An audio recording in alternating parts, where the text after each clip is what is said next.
고린도전서 1장. 나 바울은 하나님의 계획하심에 따라 나의 벗 소스테네와 함께 메시아이신 예수의 부르심과 보내심을 받았습니다. 나는 고린도에 있는 하나님의 교회에 속한 여러분, 곧 예수께서 깨끗게 하시고 하나님으로 충만한 삶을 위해 구별된 신자들에게 이 편지를 보냅니다. 또한 나는 어느 곳에 살든지 예수께 진심으로 부르짖는 모든 이들에게도 무난합니다. 예수께서는 우리의 주님도 되시지만 그들의 주님도 되시기 때문입니다. 하나님 우리 아버지와 주 예수 그리스도께서 주시는 온갖 선물과 은혜가 여러분의 것이 되기를 바랍니다. 나는 여러분을 생각할 때마다 나는 여러분을 자주 생각합니다. 예수께서 주신 삶, 곧 자원하여 즐거운 마음으로 하나님께 나아가는 여러분의 변화된 삶에 대해 하나님께 감사를 드립니다. 여러분 안에 일어난 변화는 끝이 없습니다. 그것은 말과 지식을 넘어섭니다. 내가 여러분에게 전해준 그리스도에 관한 증거가 참되다는 것이 여러분의 삶을 통해 확실하게 증명되었습니다. 생각해 보십시오. 여러분은 아무것도 필요로 하지 않습니다. 여러분은 전부를 얻었기 때문입니다. 여러분이 우리 주 예수께서 이 세상의 마지막 무대에 등장하기를 간절히 기다리며 살아가는 동안 하나님의 온갖 선물이 바로 여러분 앞에 있습니다.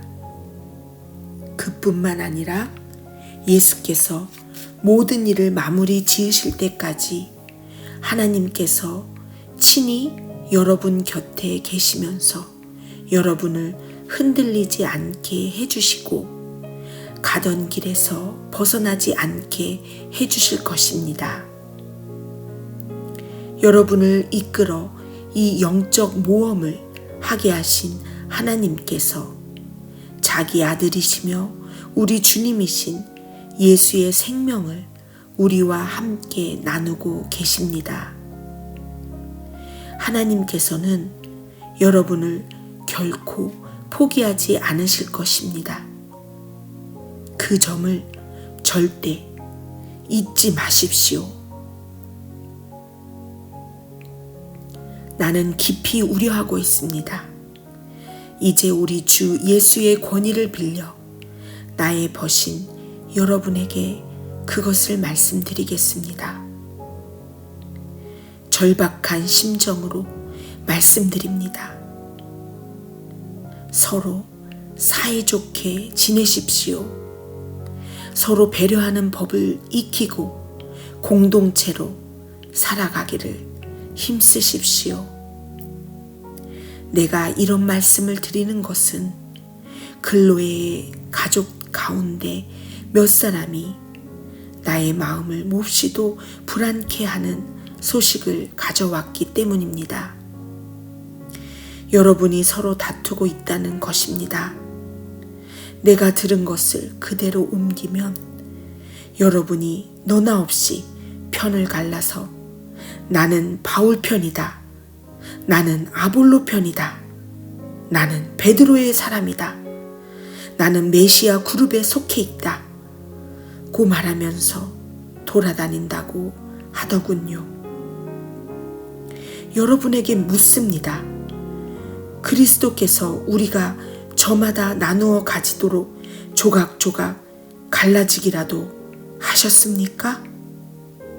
바울이 여러분을 위해 십자가에 달리기라도 했습니까? 여러분 가운데 한 사람이라도 바울의 이름으로 침례를 받은 이가 있습니까?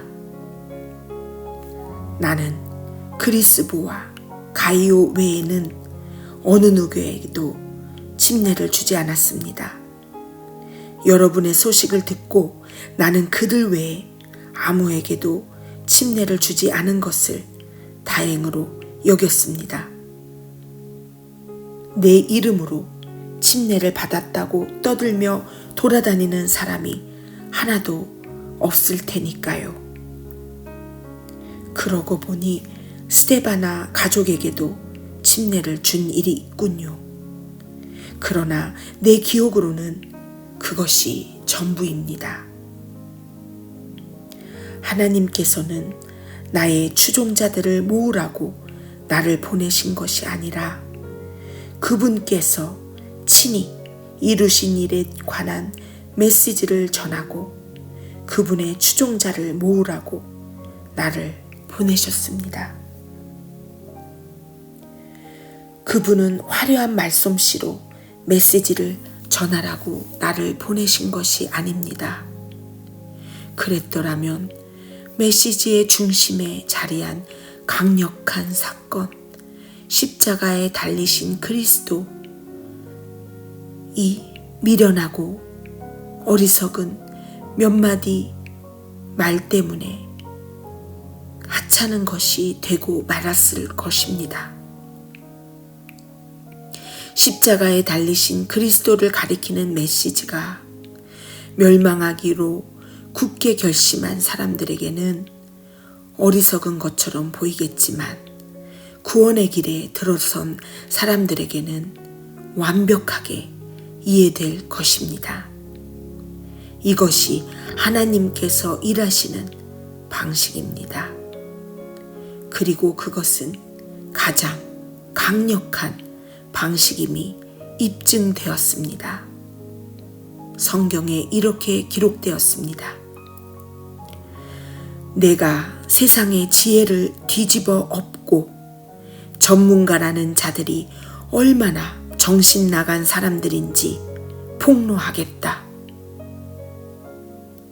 이 시대에 지혜로운 자나 교양 있는 자, 참으로 지성을 갖춘 자가 어디 있습니까? 하나님께서 그 모든 것이 얼마나 터무니없는 허세인지 드러내시지 않았습니까? 이 세상은 그 화려한 지혜를 가지고도 하나님을 조금도 알지 못했습니다. 그래서 지혜로우신 하나님께서는 믿는 사람들을 구원의 길로 이끄시기 위해 이 세상이 어리석다고 여긴 것, 무엇보다도 복음 선포를 즐겨 사용하셨습니다. 유대인들은 기적의 증거를 극성스레 요구하고 그리스 사람들은 철학적 지혜를 구하지만 우리는 십자가에 달리신 그리스도만을 전합니다. 유대인들은 그리스도께서 십자가에 달리신 것을 기적에 역행하는 것으로 여기고 그리스 사람들은 그것을 어리석은 일로 무시해 버립니다. 그러나 하나님께서 친히 한 사람씩 부르신 우리, 유대인이든 그리스 사람이든 우리에게는 그리스도가 하나님의 궁극적 기적이요 지혜의 결정체입니다. 겉으로 어리석게 보이는 하나님의 지혜와 비교하면 인간의 지혜는 너무나 보잘것없고 너무나 무력합니다. 인간의 수준에서 강한 것은 하나님의 약함과도 견줄 수 없습니다. 친구 여러분, 여러분이 이 그리스도인의 삶으로 부름받았을 때 여러분의 모습이 어떠했는지 잘 떠올려 보십시오. 나는 여러분 가운데서 가장 영리하고 뛰어난 사람, 상당한 영향력을 가진 사람, 상류층 집안 출신을 그다지 많이 보지 못했습니다.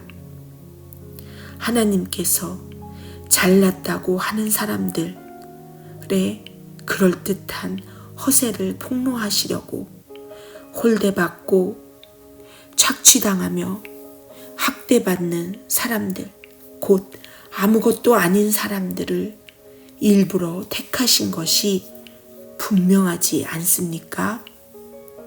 그렇다면 여러분 가운데 누구도 하나님 앞에서 스스로 자랑할 수 없다는 것은 분명한 사실입니다. 우리가 그리스도인이 되어 누리는 모든 것, 바른 생각, 바른 삶, 깨끗해진 경력, 새로운 출발은 예수 그리스도를 통해 하나님께로부터 주어진 것입니다.